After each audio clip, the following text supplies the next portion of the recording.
Okay, shall I start? I'll start. Let's see, right?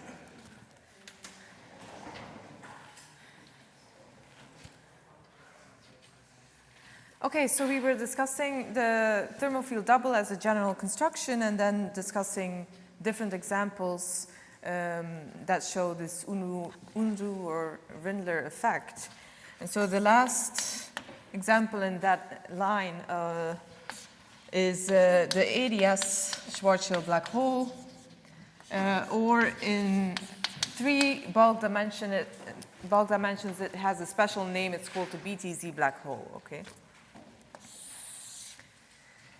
Okay, so you'll get a bit bored because I'll write the same pictures, but this is an important one because it's the bulk dual of the 2D CFT that we've been discussing before, okay? So the reference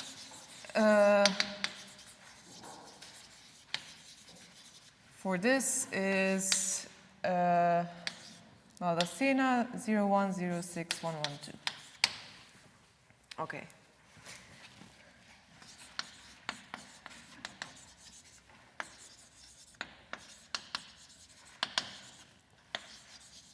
So I'm going to write down the equivalent of a Schwarzschild black hole, but in a universe with a negative cosmological constant, then you call it an ADS black hole. So it has a similar form.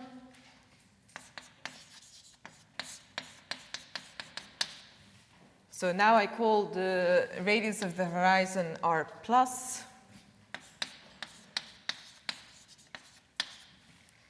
And this is my geometry. So let me add the coordinate ranges again. Right.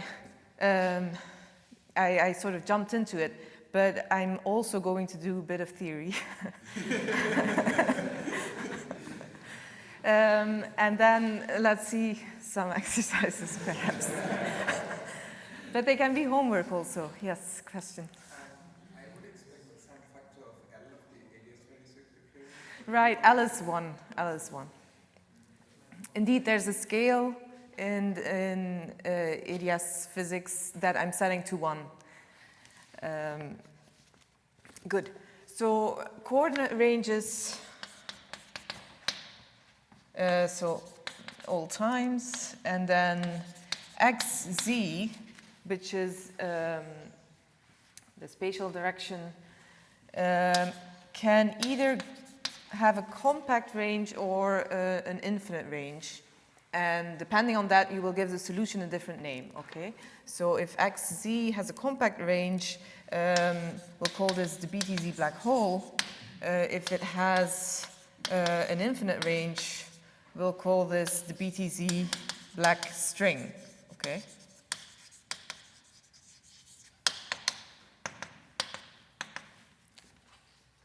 But okay, both are ADS Schwarzschild solutions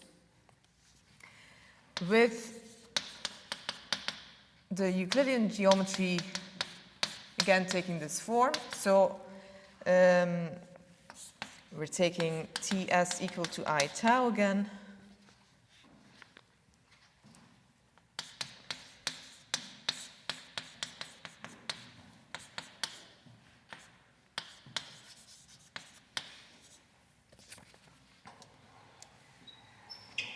And so once I do that, once I go to Euclidean signature, the range of tau, again, has to be such that it doesn't create a conical singularity when this now periodic coordinate is identified, okay?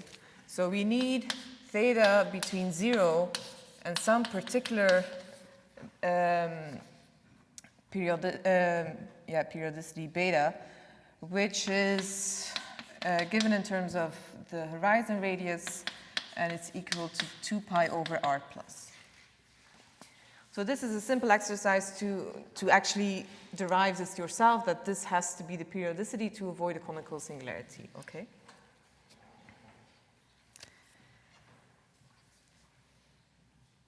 And so this means that we have, again, like I said, as is typical in a Euclidean black hole solution, we again have a cigar manifold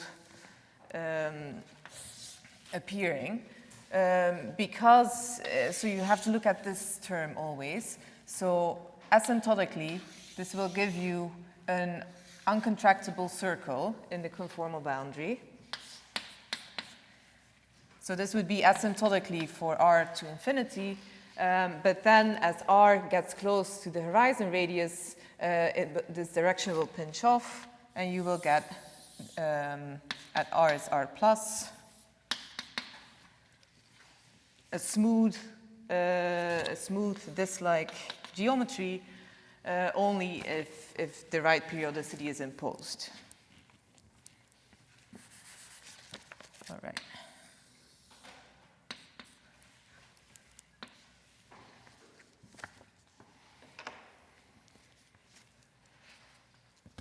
So this is if I draw these cigar manifolds, it's r tau, an r tau picture, okay? I'm drawing these two directions. Is there a question?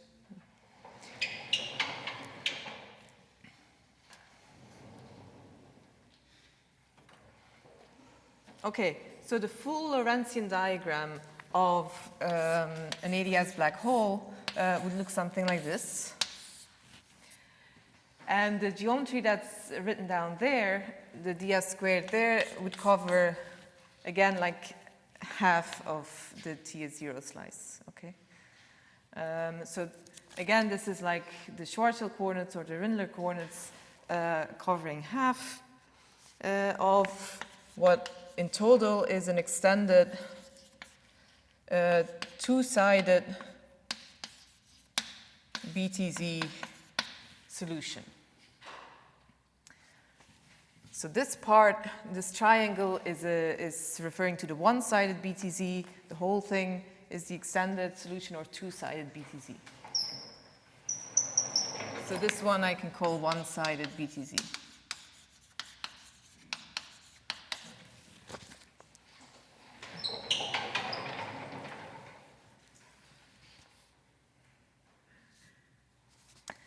Okay, so then I can again write down my Harder-Hawking state.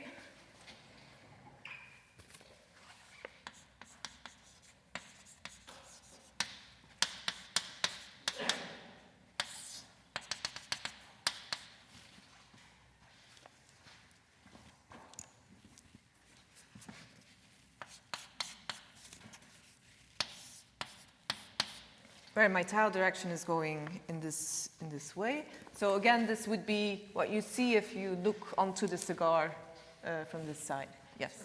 What is the method for the extended diagram that you wrote? Sorry?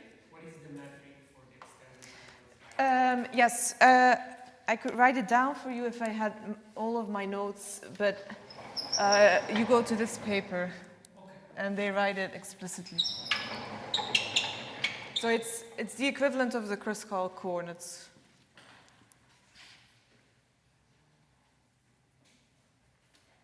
Okay, so here's the Harder-Hawking state, which is the thermofield double state. And if you double it to get the density matrix, and then you trace out the left copy, you end up with a reduced density matrix for the right copy, which is what a one-sided BTZ observer would observe, and that observer would see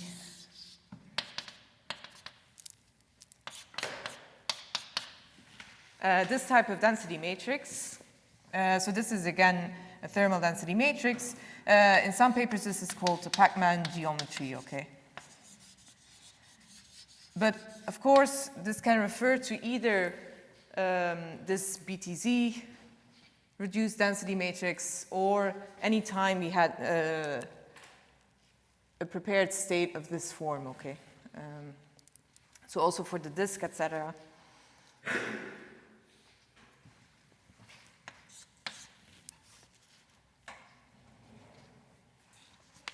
Okay, so let me call this state the Harder-Hawking state for the ADS black hole.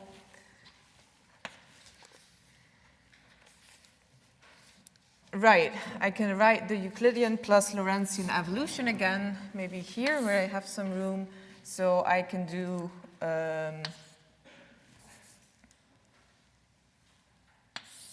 Euclidean evolution for half of it. Oh, yeah.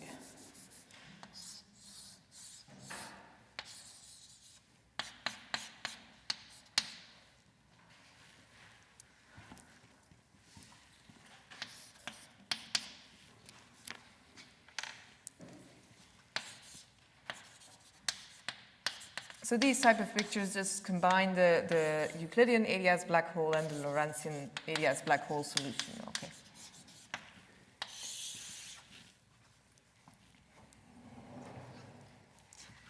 Okay. All of these pictures that I've been drawing have been suppressing the XZ direction.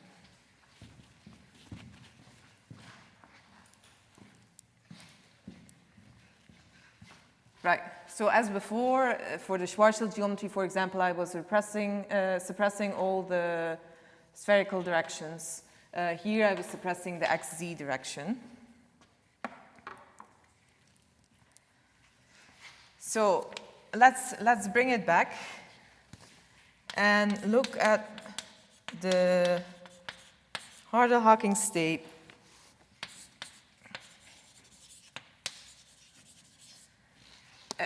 as you take R to infinity, and so you go to the conformal boundary.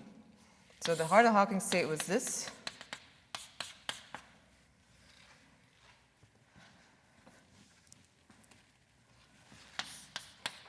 But this is the R direction.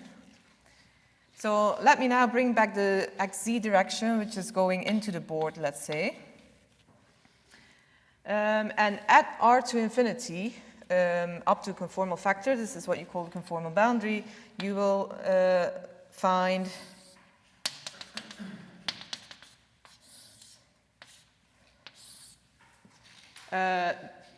this state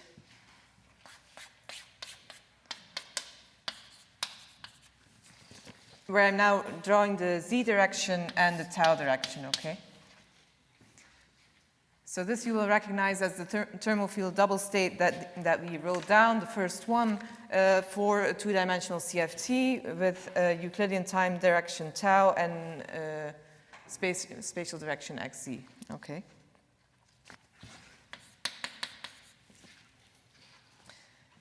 So we find that at the conformal boundary, this goes to the boundary thermal field double state of the holographically dual 1 plus 1 dimensional CFT. So this is why I wanted to redo the discussion, even though it's very similar to the Schwarzschild case, but because we're moving to ADS CFT next, okay? Questions? Then let me conclude that section on the thermal field double.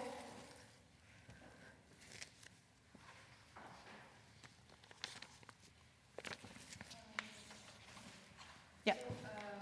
R is 0 at the middle and then it turns to No, this is the radius R plus.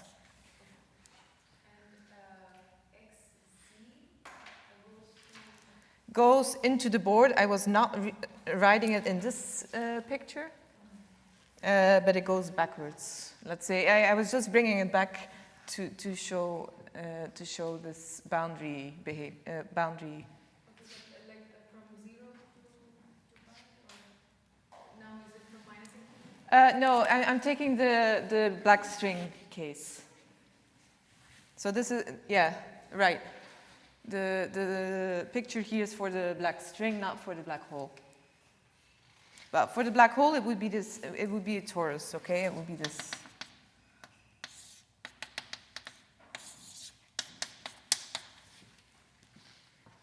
But we haven't discussed the thermal field double state for the compact space-like direction, so I left it out. But yeah, that's right. Thank you. Okay, conclusion. Let me write the conclusion in words, okay? So we have that Euclidean preparation of a thermophile double state prepares the Harder-Hawking state in black hole geometries.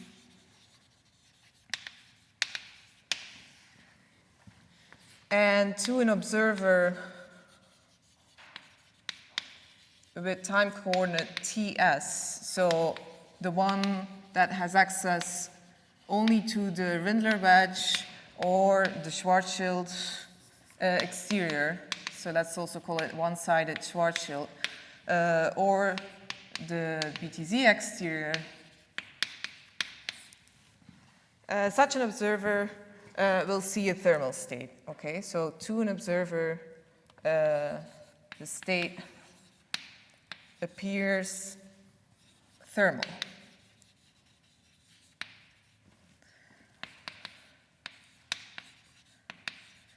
And it's that time coordinate. So I chose S for Schwarzschild. So it's that Schwarzschild time coordinate that is Wick rotated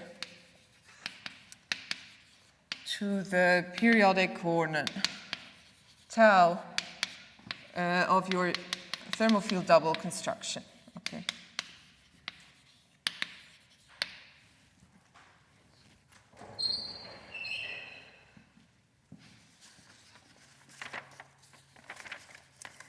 Good.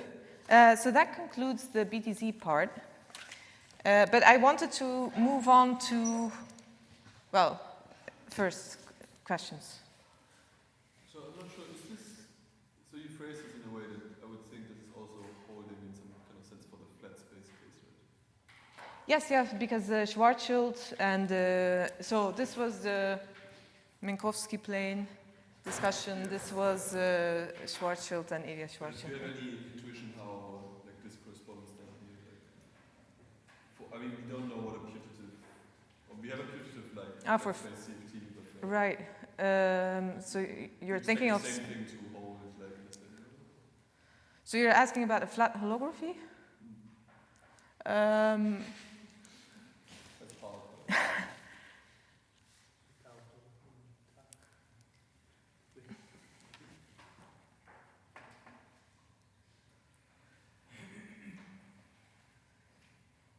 Well, yes, you would expect that the same, roughly the same argument should apply, but in the picture, I'd have to think about it. I've never thought about flat holography.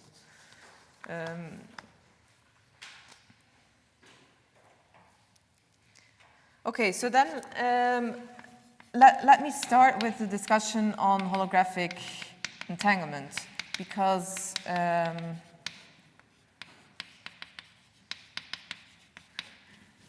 our time is running out a little bit already. And so the title of the lectures was Entanglement in CFT and Holography. So, good. Let's switch to holography. So I'll try to do that in a minimal way, as in assume minimal knowledge, zero to minimal knowledge of ADS CFT. But let me say the following, okay?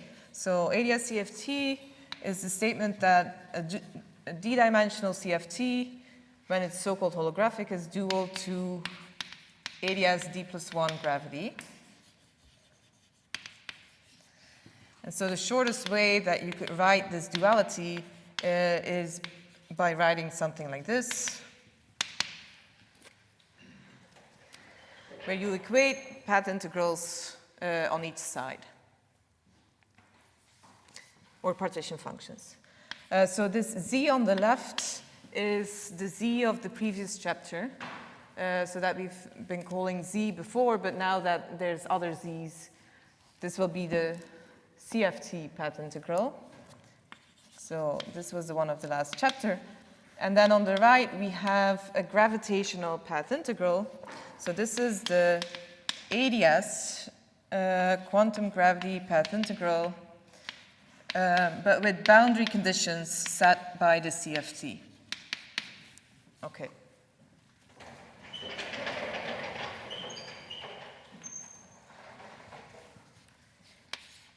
So the gravitational path integral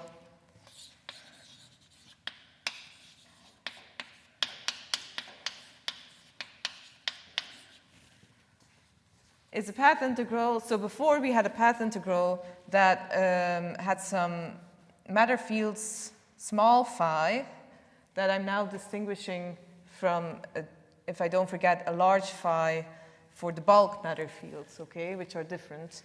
But before you had something like this. Now the whole thing about gravity is that the metric is also dynamical, so you're also integrating in the path integral over the dynamical metric field in the action, okay? And so this action is the gravitational action, which I'll just write down, but if you're not too familiar with it, it's not important.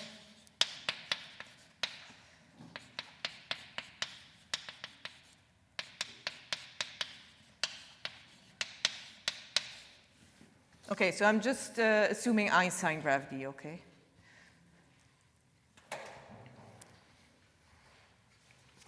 Good. So now we want to use that duality that the CFT partition function equals the gravitational one. We want to use that to calculate our CFT entanglement as A, because that was calculated in terms of the CFT path integral of the n-fold replicated system. So by the duality,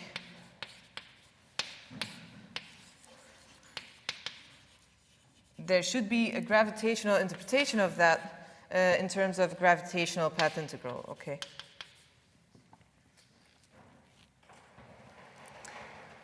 So on the right here, so this is by ADS CFT.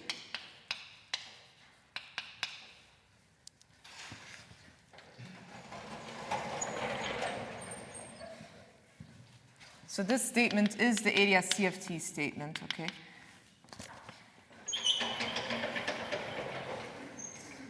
And so on the right here, we have a gravitational entropy.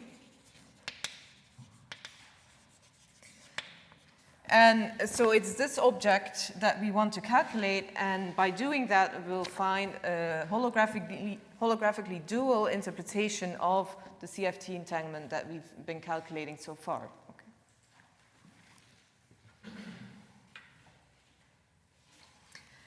Okay. Now let's go to the semi-classical approximation. So this gravitational path integral, it's a very short formula for a very badly understood object because you need to path integrate over metrics.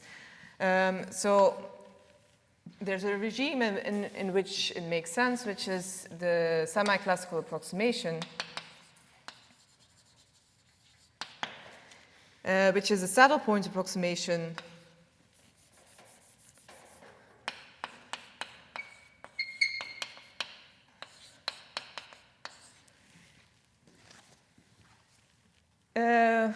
where all that is left is just the exponent of the on-shell action, so the action evaluated on a classical solution of Einstein gravity. Okay, so this is what I mean by G star and phi star are classical solutions of this theory.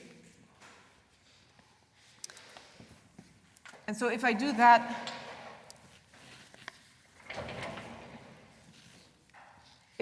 in this formula for the entanglement, I will have n minus n dn I with a minus of G star phi star.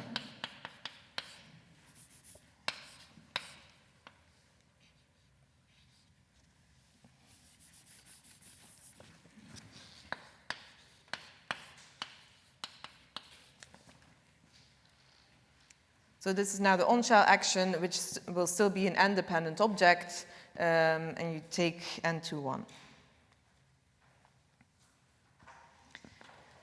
And here I have to specify that the solutions that I'll choose will be the ones obtained from imposing boundary conditions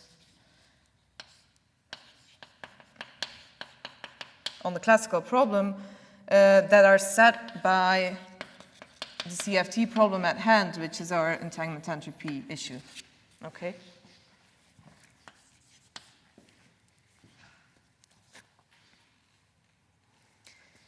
And then next I'm going to focus on pure gravity.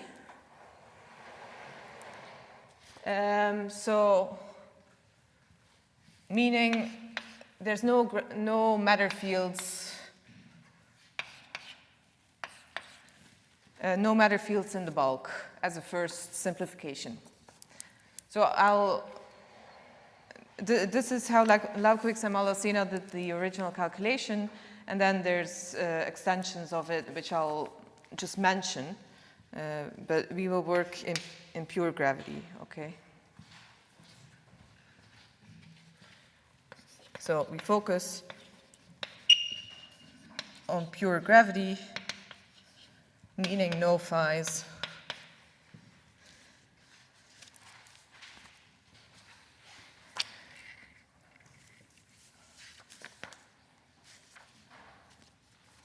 Okay. So really what we want to do is calculate this right-hand side here. So first of all, we need to make sense of these G stars. So we need to find bulk solutions of the gravitational problem that are the ones that at the boundary coincide with the CFT setup. So let's go back to our CFT setup. So we need boundary conditions from the CFT. The CFT has this Z CFT of n object. So this is what we called Z of n before, which is what we've been talking about for most of the week, okay? We've been talking about it for a long time because there's many interpretations of it. And so let me remind you of the different interpretations, and then let's choose one which is most suited for boundary conditions on a bulk gravity problem.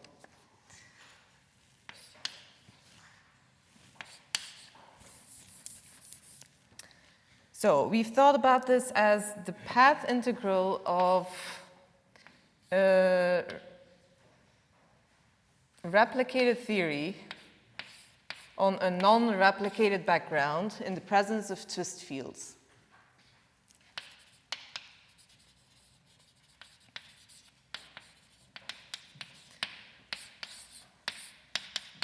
This is this picture, and then C is what you could call the orbifold manifold, in the sense that it's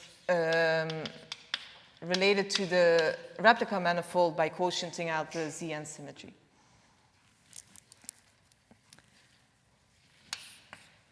We've also thought about it as the non-replicated theory on a replicated manifold,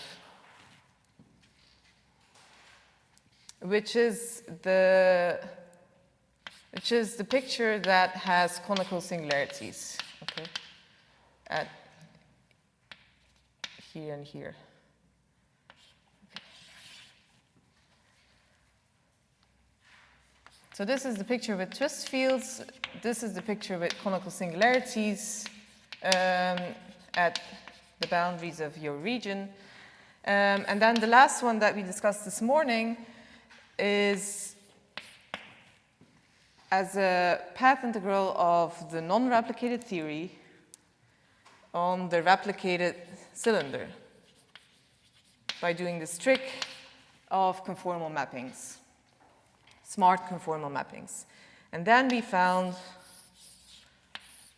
a replica manifold, let's say for n replicas it would have a boundary 2 pi n, or beta n, okay, periodicity. So in this section, I'm going to use this notation that this is, for example, n is 4. So this is 2 pi, 2 times 2 pi, 3 times 2 pi, 4 times 2 pi periodicity. Sorry, or beta, n times beta. And this is a picture that had no conical singularities left. So in which analytic continuation made pictorial sense.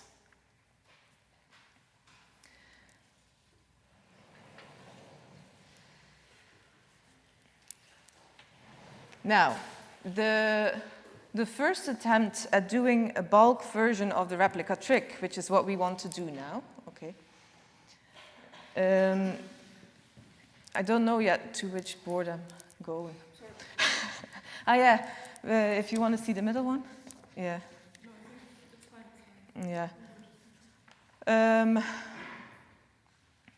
Right, we want to do a bulk version of the replica trick, by which I mean we want to calculate this thing, which by ADS CFT is dual to the replica trick calculation of the entanglement entropy in the CFT. A first attempt at doing that was by Fursaev. And he started from the second picture with the replica manifold as CFT boundary conditions set on the bulk gravitational problem. And the issue with that is that if you're imposing the boundary of your geometry, of your dynamical geometry in gravity to have conical singularities, then you're imposing that your dynamical gravitational solution has some conical singularities, which is what we've been trying to avoid every time we were talking about a gravitational solution all this time. Because if you want a gravitational solution of the Einstein equations, then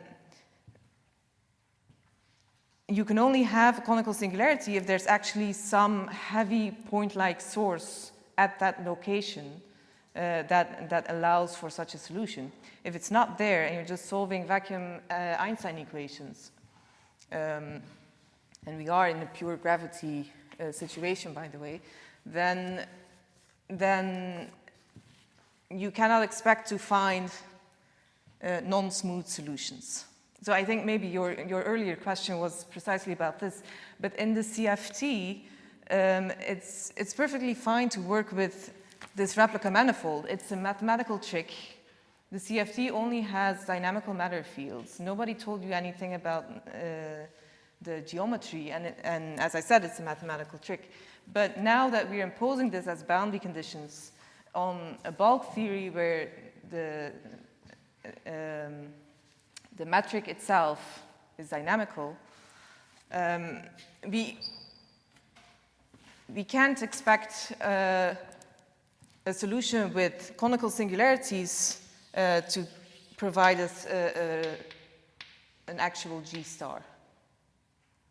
So, and this G star is what we're looking for right now. Okay. But the solution is to instead use this third picture. Okay. So, and this is what Laukowicz and Maldacena did.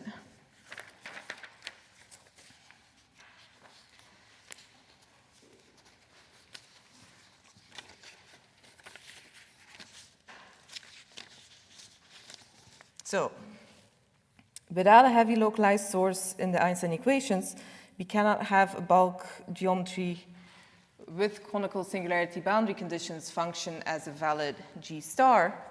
Instead, we will take as a starting point this third interpretation of Z CFT of N.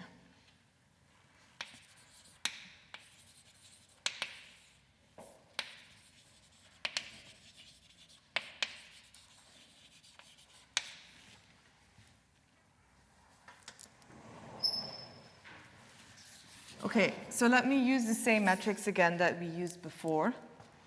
So going back now to the boundary discussion. So the boundary setup. So we had this map from A to the half line to A being the back of the cylinder in Z coordinates, okay? This was our conformal mapping steps from zeta to W to Z, which this morning we called the plane, annulus, and cylinder. So let me remind you of the geometries that were in play here. So we had, well, you could call it dW bar, but in polar coordinates, we wrote it as r squared d tau squared plus dr squared. And by this conformal map, what happened is that we dropped the r squared conformal factor to d tau squared plus dr squared over r squared. So that tau now covers this uncontractable circle where here tau was in this direction and was a contractible circle. That's the whole difference. In this picture, tau is contractible and it contracts to 0 at the origin of the polar coordinates. And after the conformal map where you drop an overall factor in your geometry, tau is an uncontractable circle S1 in the cylinder. Now, okay, so this was dz bar. On the right here, this is dw bar. The discussion in Laukowitz-Maldacena on the gravitational replica trick or bulk replica trick is not restricted to 2 dimensions, so we can follow their notation. And if I do that, I drop this W and Z notation for a second.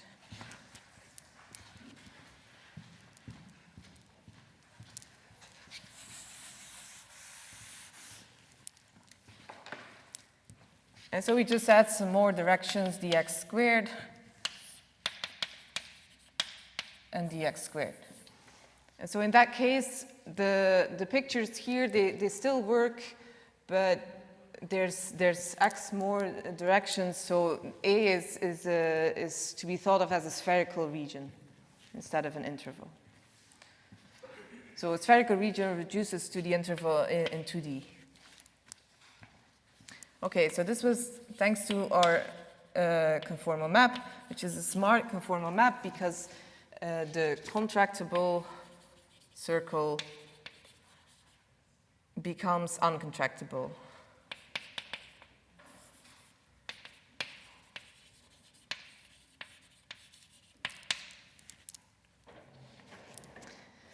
So let's use the following notation. This is flat space, just written in polar coordinates. And here we have S1 times a hyperbolic space, HD minus 1.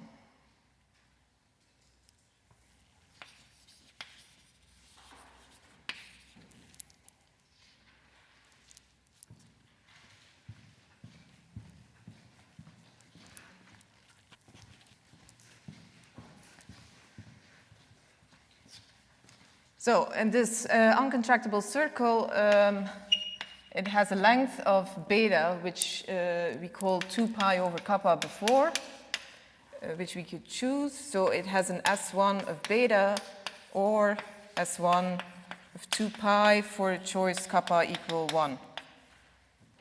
So we'll follow Laukowitz-Maldacena who make this choice of setting beta equal to 2 pi, just to follow their notation. And right. So we set kappa equal 1 or beta equal to 2 pi, as Laukowitz-Maldacena also do.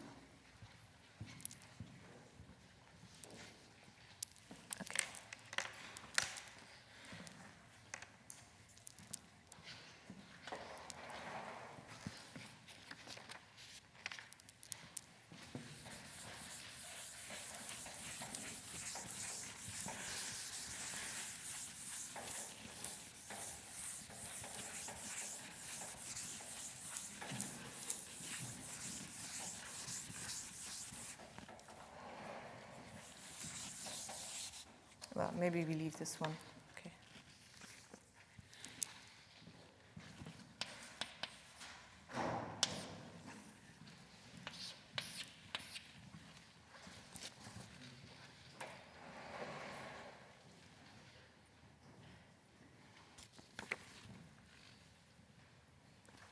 Okay, so on the rightmost picture, we have the thermal cylinder. And now from the ADS thermophile double discussion of earlier, we know that the thermal cylinder forms the conformal boundary of an ADS black hole solution.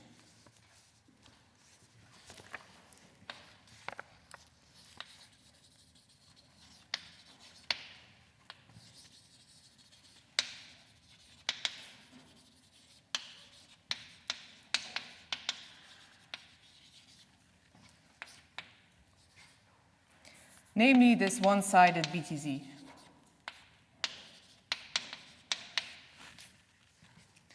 Okay, so I added more dimensions again, and now I'm going back to the 2D, 3D case because it's really the main case, and the other adding the dimensions doesn't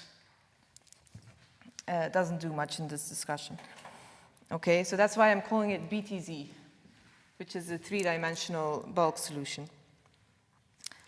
Okay, so if you have the boundary picture of the thermal cylinder, so this is now a CFT on the 2D thermal cylinder. So now I'm just, really this is just a picture of the geometry now, so not necessarily a path integral, but this is the geometry of the two-dimensional CFT, which is the thermal cylinder. You can think of the bulk solution for that as the solid cylinder. So if the CFT lives on the 2D cylinder, then solidifying the cylinder is a representation of the bulk dual ADS black hole solution, which ends smoothly in some point which we called R plus for the BTZ horizon. So if this is the boundary cylinder at R to infinity, and then you go in, so you lower the value of R going into the bulk, then your tau circle will shrink and shrink and shrink and shrink until it pinches off at some value R plus, and it contracts there to 0. So this is what's happening as you go inwards in this direction. So an R tau slice of this solid cylinder now would look like this.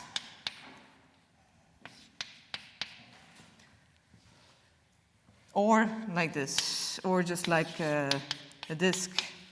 But the disk is just a cigar from this point of view, as we drew before. Okay.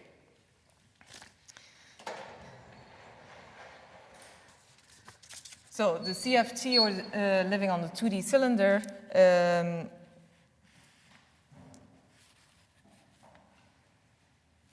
we can think of as the conformal boundary of the solid cylinder representing the ADS black hole solution.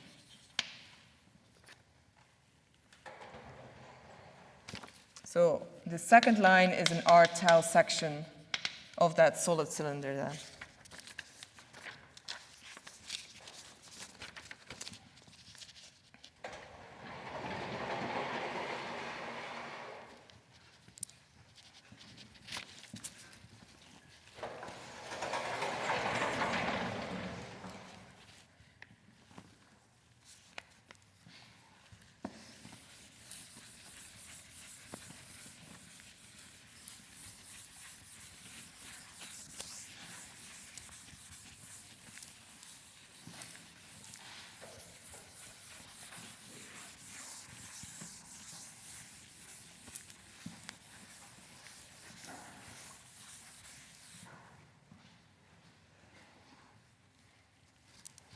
Okay, but let's now work towards boundary conditions for our n-fold replicated system, okay?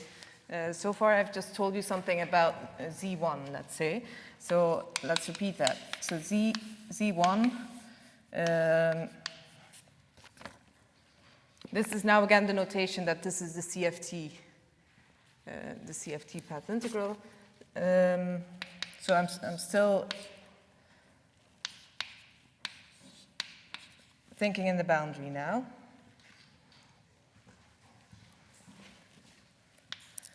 So on the boundary, I have Z1, which is just my cylinder that goes around once, so has a periodicity beta or 2 pi, which I'll denote now with putting like one dash. Means this is 1 times 2 pi or 1 times beta. And then the Zn, which is trace rho a to the n,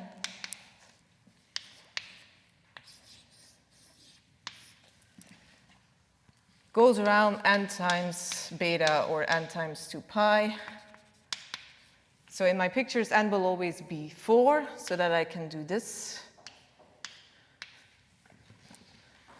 So this means now it's a cylinder with a periodicity beta n, or 2 pi n. So this line is just in the boundary. I have Z1 and I have the Zn, which has to give me some boundary conditions on a bulk gravitational solution. Okay.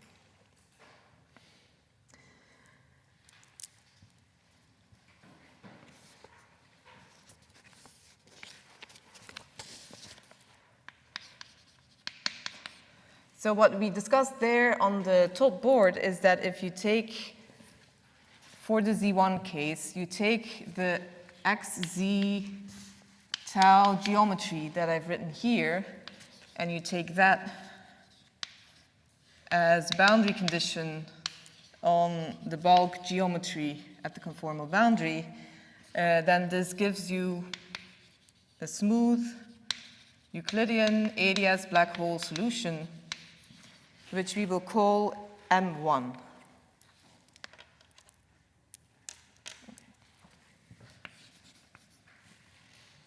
So it's what I call the solid cylinder there. So just in pictures, if we drop the xz direction, then our boundary looks like this. So I'm only drawing the tau direction. If I'm now going if I'm imposing this as boundary conditions at r to infinity of some bulk at finite r, then at finite r, the dynamics of Einstein gravity tell me there's a solution with these boundary conditions, which has this cigar behavior, and this is the M1 solution.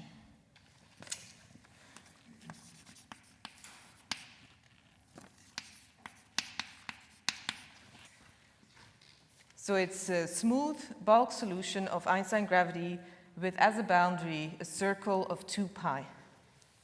So 1 time 2 pi. So let's do the same on the right. Let's take this Zn boundary symmetry and impose it as boundary conditions on a bulk geometry. Okay, so we have these boundary conditions. I'm dropping the xz direction. At r to infinity, I'm imposing this as boundary conditions. This is exactly the same as the left-hand side. It just has a different period. The boundary conditions only have a different periodicity. So this will again have a smooth ADS black hole solution in the bulk. And if, like Lauko-X-Maldacena, you work with higher dimensions, you call this an ADS black brain solution. Okay, I'll call it an ADS black hole solution. So there's a smooth ADS black hole solution that ends somewhere in the bulk. that has the correct boundary conditions for our setup, and we'll call this solution Mn. And it has a boundary circle of length 2 pi n.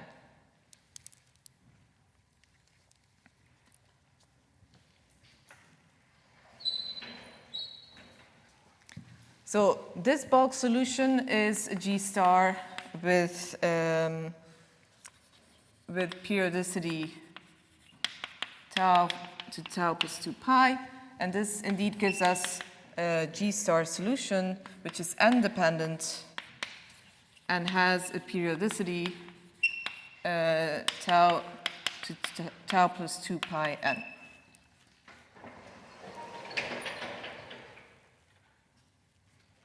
Okay, maybe I can end it here. So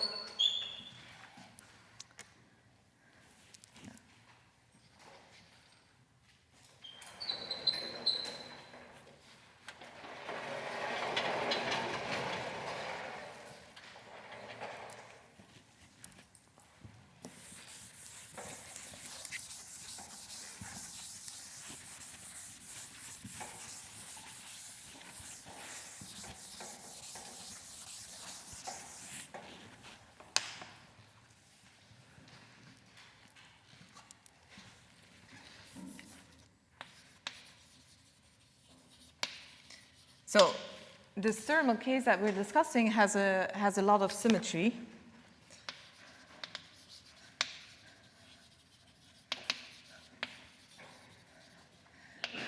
Because there's a thermal equilibrium, so it means your Hamiltonian that we called H tau is conserved, and that translates into a U1 symmetry in the or U1 isometry in the following way.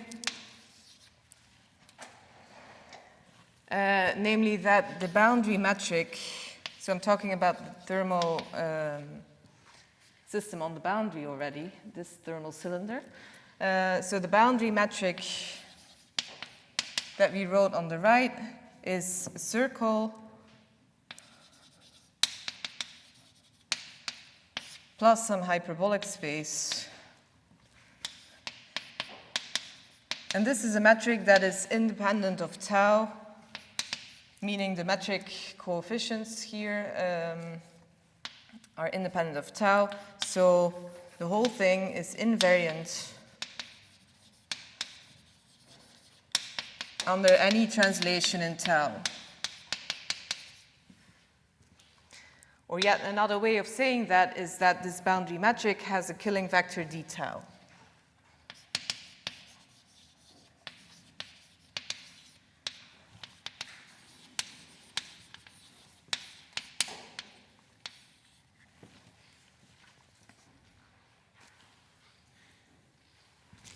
And so in that case, this point where the cigar ends is called the U1 fixed point. So this point here and this point here are called the U1 fixed points of M1 and Mn respectively.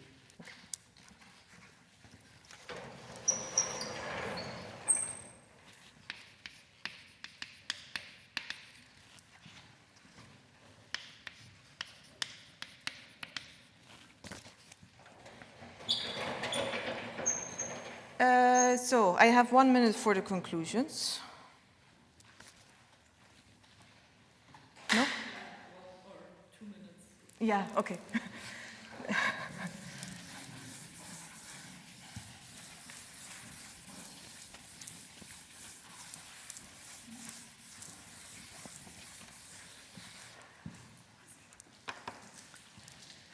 So conclusion so far is that we need to use a circle of period 2 pi n being the uncontractable tau circle of our cylindrical replica manifold to construct a smooth Euclidean black hole bulk black hole solution Mn. And so this is the starting point of the Lauquex-Maldacena derivation. Then another comment is that there's an enhanced symmetry in the thermal equilibrium, namely this U1 symmetry.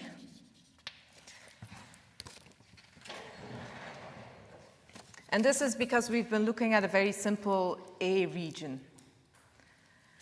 So this is because we're in the case of A being a simple region, namely the interval,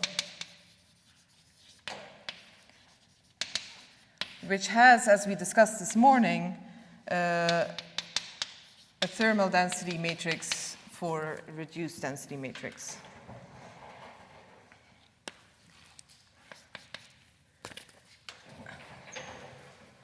So, but that means that in this case,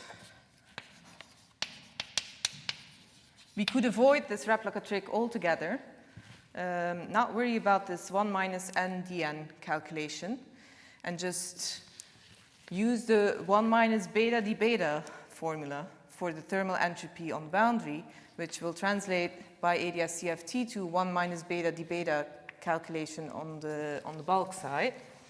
And this is precisely what you can do exactly in this U1 case, and it was done before Lauquex and Maldacena gave a more general derivation by Cassini-Huerta-Myers.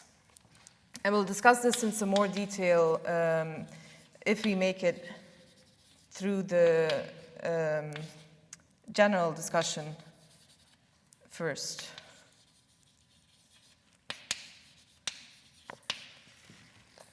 So the bound in the U1 case, the entanglement entropy is a thermal entropy.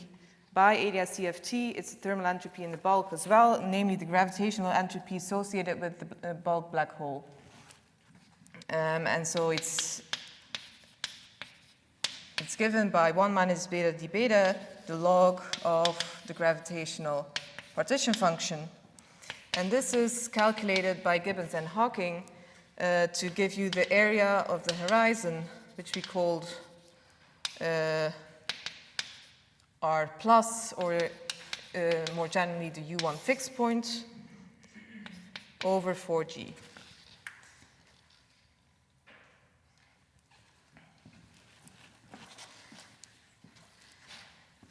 And so I'll come back to some comments about the Gibbons-Hawking calculation.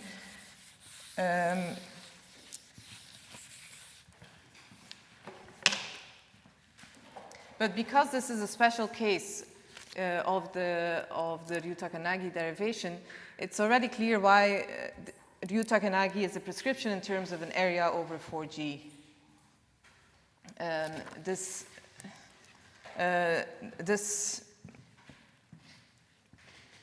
will remain in the more general discussion as well.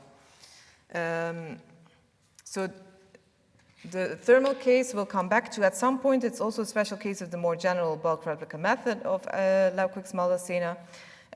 So next we're going to the more general, less symmetric case, meaning you will allow for more general regions, but the whole discussion of having to use this as boundary conditions is still our starting point. We're going to just allow for perturbations around that. So this is still our important starting point, and it will lead to the Lauquex-Maldacena results. I haven't given you the